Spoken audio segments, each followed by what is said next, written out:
Since I'm starting a new writing project, and in particular, this is a retelling based on Greek myth,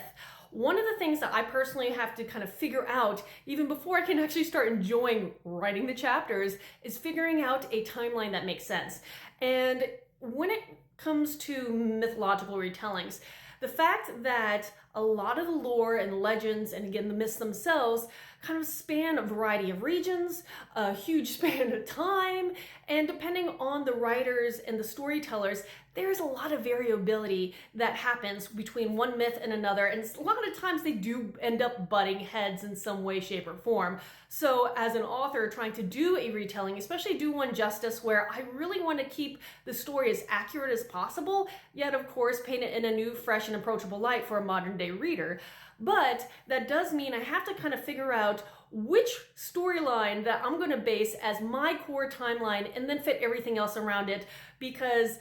the times of characters being born, the times between major events, where some of those major events happened, and the kind of shuffling about the characters trying to make sure they all get to where they need to go in a fashion that makes sense, can be a little tricky. So that's what I've been actually working on for the last few days, and I've finally figured out this is actually for the second part of the duology based on my Greek myth of Atalanta. So I'm excited about getting started, but timelines are very important.